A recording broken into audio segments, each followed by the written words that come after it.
So as Ron said, I'm the aquatic biologist for Upper Thames River Conservation Authority. I grew up in London, where I went to South Secondary School. My claim to fame there was I was the South Lion mascot, so I don't know if that still exists. I also went to Western University and University of Windsor.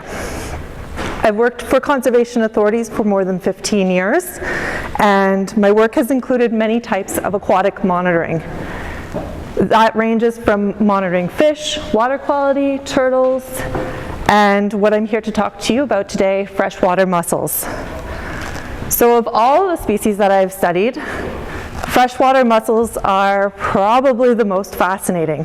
So they didn't just put me here first because you were still alert and this was a boring topic that you would fall asleep in.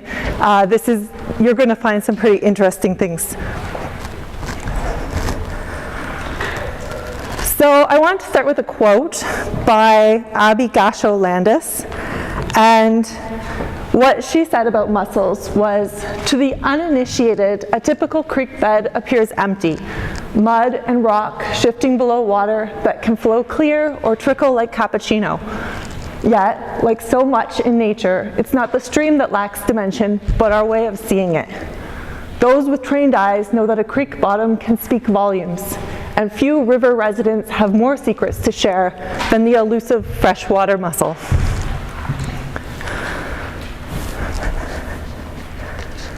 So today I'm going to share with you what I know about freshwater mussels. Mussels are a key component of local waters, but are not well recognized. This is not surprising since they live out their life buried in the mud. Today I will introduce you to these animals that are jokingly known as rocks with lips or potatoes of the river.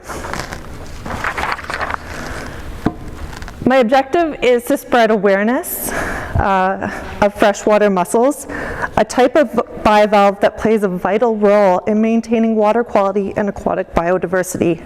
However, due to the various human activities, many species of freshwater mussels are facing extinction, with about 70% of them critically endangered. My hope is that the more you know, the more you'll want to be engaged and try to help these species. So I'll start by outlining the anatomy, life cycle, and ecosystem role of mussels, and then touch on some of the causes of decline and the efforts underway to protect these species. So backing up a bit, what are mussels? When I talk about freshwater mussels, I'm specifically referring to a family called Unionidae, which are found in, as I said before, rivers, lakes, and streams throughout the world. The order Unionida is the only exclusively freshwater order of bivalve. So when I'm talking about mussels, I'm not talking about zebra mussels or quagga mussels, the ones that you probably are aware of. These are the invasive species that came from the Caspian Sea and in Asia and are known for clogging up water intakes and causing decline of some of our native species. I'm also not talking about the invasive clam, which can be found in our Great Lakes Basin. So what is a species at risk? So we classify species at risk into different categories based on how at risk they are. So a species that no longer exists is extinct. Wildlife species that no longer exist in the, locally but exists elsewhere is considered extirpated. An endangered species is one that's facing imminent extirpation or extinction. A threatened species is one that is likely to become endangered if nothing is done to reverse the factors leading to the extirpation or extinction. And then a special concern species is one that may become threatened or endangered because of a combination of biological characteristics and identified threats. In this family of freshwater mussels, we have about 300 species. There's actually 297, and 70% of them are at risk.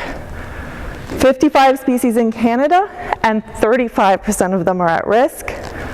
In our local rivers, so the Sydenham River, that's the river that starts in Strathroy and goes to Wallaceburg, there's 34 species, and 15 of them are species at risk. And the Thames River is the second most abundant with mussels, and there are 35 species at risk. 30 of them are found. There were 35, there's now 30. And that represents an 8% reduction in the species richness. 10 species in the Thames River are also at risk. So this is just kind of a map showing where the Sydenham is and the list of species that we are concerned about. And they range from being special concern to endangered. And here on the Thames, so this is the river that runs through London, and there are 10 species that we're concerned with. A bivalve is a mussel, and it's defined by having two shells attached by a ligament. A mussel can be smooth or ridged, it can be various different colors, and it can have intricate patterns on the shell, or it can be plain. There's also a lot of size variation in mussels. So the internal anatomy of the mussel includes a foot. So that's what you see on the bottom left-hand side.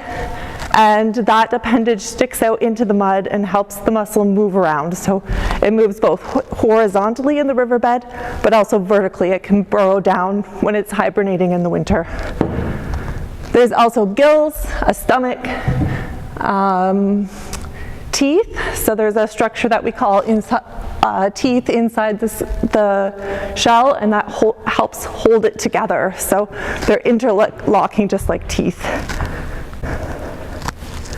Okay, so I have a video for you. Okay, so this is a 2.5 gallon tank, time-lapsed for an hour. And what we're seeing is the filtering power of mussels. So mussels are known for their ability to filter large amounts of water to obtain nutrients. Mussels may improve the quality of water by removing a wide range of problematic particles, chemical compounds from the water column, including materials such as detritus, bacteria, and algae. So they sort through this material in their gills, and they also have mucus that can help sort the material and from what they eat and what they want to dispose of. So in general, a mussel can filter between 5 and 20 liters of water a day. On the upper limit, they've been known to filter 144 liters. So you can imagine that can have a very significant impact on the clarity of the water. Okay, so last summer, when we were doing a study in the Syd, we found 8 species and 30 individuals in just 1 square meter. There have been up to 100 mussels found in just 1 square meter. So if you do the math on this, you can calculate the filtering power of mussels in a river. So at a conservative estimate of 1 mussel filtering 5 liters a day and 5 mussels per meter squared in a 10-meter width river over a kilometer, you would have about 25,000 liters of water filtered. If we stretch that out to 100, that's 250,000 liters. And most of our rivers around here range in length between 150 and 200 kilometers long. So they provide an immense filtering role, ecological function. Okay, so this is where things get really interesting. So right here we have the rainbow mussel, and it has a complex life cycle like the other freshwater mussels I'm talking about. So it relies on a fish host to be able to disperse its larvae. So what happens in this life cycle, and this is my drawing, I hope you can see everything. Number 1 is a male, so there is a male and female mussel. The male releases its sperm into the water, which is taken up by the female. Within the female, the egg is fertilized and larvae start to develop. The larvae attach to the gills in the mussel and take a couple weeks to reach a form where they're ready to utilize the fish host. So in order, because mussels don't move very much, in order for them to be able to move upstream, they attach their larva to a fish host. So the female mussel attracts the darter, attaches the larva to the darter, and then the darter swims upriver. The larva will then remain attached in the gills and develop further until they drop off as juveniles. So here I have a video, and that's the mussel with the crayfish lure attracting a fish. So you have to think about how spectacular this is, knowing that mussels don't have eyeballs as we think of them, but they've developed a visual lure that can attract fish. So there's all kinds of modifications of this lure. So in this case, it looks like a crayfish for the rainbow mussel. Here's a picture of the mussel larva, the Glaucidia, attached to the gills of the fish. And they're just like little Pac-Men. You can see in that bottom right-hand corner.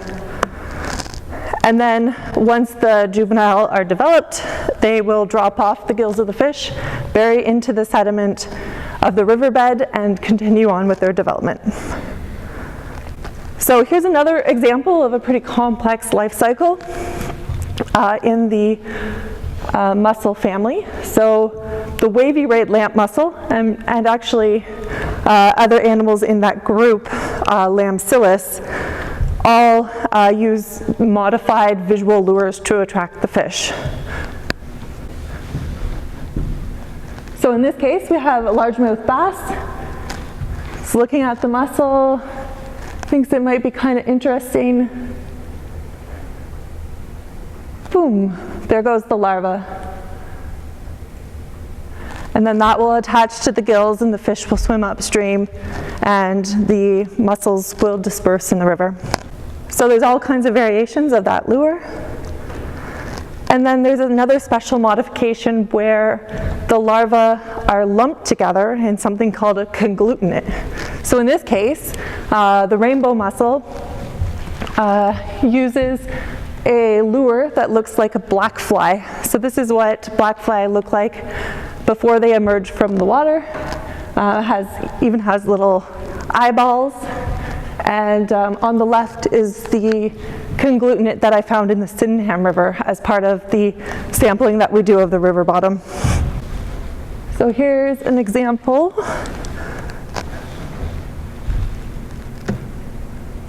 of a darter getting tricked by that little black fly-like larva. So he sucks it up, the larvae get attached to the gills, and that's how it moves to that next stage of the life cycle. So we have one more example, and this is the relationship between the log perch and the snuff box. So a log perch is a fish and a snuff box is a mussel. The log perch go around the bottom of the river, flipping over rocks. They're looking to find insect larvae, something to eat. They've done this for millions of years. The two have co-evolved together. And here again we have the snuff box and the log perch. The log perch will be foraging. The snuff box is kind of moving around, making itself look attractive. Now because these two have evolved together, the snout of the log perch can actually withstand that clamping pressure. If it was another fish that got into that unfortunate situation, its nose might be crushed. So once it is caught up in that mussel, the mussel then reverses the flow through its body so that it can pump the larva into the gills of the log perch. So there's kind of the inside modified mantle tissue of the snuff box, and that's another way it kind of helps attract the fish. And those are called denticles, and that's what's on the female snuff box mussel. And you can imagine that probably doesn't feel good when it snaps down on the snout of the log perch. Okay, so because of all of this, because of this very complex life cycle, which relies a lot of the time on a fish host, that mussels are very, very sensitive. And because of this, it makes them very good bioindicators. So some of the attributes that make them good bioindicators are the fact that they're long-lived. So they live decades. In some cases, they live more than 100 years. But in our populations here in Ontario, in southern Ontario, we don't know a lot about these species, and some things are still being discovered. One example of that is the purple warty-back mussel. So the mussel shown on the right-hand side, we thought it lived around 40 years in the wild. Fisheries and oceans scientists went and collected up a bunch of the shells, not the live animals, took them back to the lab, looked at them under the microscope, counted the growth rings, just like you would count the growth rings on a tree. And the reason this works is these animals have times when their metabolic activity is very active, and then they have reduced metabolic activity in the winter time. So because they go through this cycle of growth and then hibernation, they put on rings, and our DFO scientists were able to age them. What they found was they found a purple warty-back that was more than 90 years old. So you have to think about this. These are animals that are older than you, older than your grandparents. They are the history of what's gone on in our river. So if you find dead shells, you can maybe see evidence of a pollution event that you might not know of otherwise. So if there was a spill, spills get washed down the river really quickly. But these animals can be the record. Also, because they're filter feeders, they incorporate chemical pollutants and contaminants into their tissue. So you can actually analyze them in the lab, analyze the components of their tissue, and find out what they've been exposed to. The larval stage, the tiny Pac-Man stage, is very susceptible to pollutants. So ammonia is a big one. They will be killed. So all of these aspects together, if you have a mussel living in the river, if you have a community of mussels, you know that you've got a healthy system. And in that way, they're bioindicators. So because of this complex life cycle that I've described, there's lots of threats. Invasive species are one. So we talk about round goby. It's a fish that is invasive, and if those Pac-Man larvae were to attach to their gills, they wouldn't transform to mussels. So there's that threat, as well as these fish are likely to outcompete our native fish. So there's then a dual threat of that animal. Nutrients are a problem because we have filter feeders, and often the nutrients are bound up in sediment, which can clog the gills of the mussel and suffocate them. Altered flow is a big one. So dams. So in a dam you have sediment held back below the dam itself, and that's in the impounded area. The sediment buries the mussels. There's no flow for them to breathe and filter. And in the downstream area, the bed of the river is scoured, and the riverbanks have a lot of erosion, so causing more problems for the mussels themselves. So as I mentioned, toxic contaminants, anything that we put in the river that's not supposed to be there can potentially harm mussels. A big one is road salt. And we've talked about siltation. Temperature can also be problematic. If it's non-natural, it can stimulate them to spawn at the wrong time of year, or increase their metabolic activity when it's not supposed to be. That in combination with a whole bunch of sediment or silt dumping into the river could cause them to become suffocated. So historically we had a number of threats to mussels. Unfortunately, with the invention of plastic, we don't have that as much, but up until the 1940s, mussels were harvested in a big way to make buttons on dress shirts. And we had 4 factories in Ontario harvesting these mussels. So some of the things that we're doing to help these species, research and monitoring. So we're going out and counting them. We raccoon the river bottom, we feel for it, feel for mussels, pull them up, see what's there. We have both qualitative and quantitative techniques.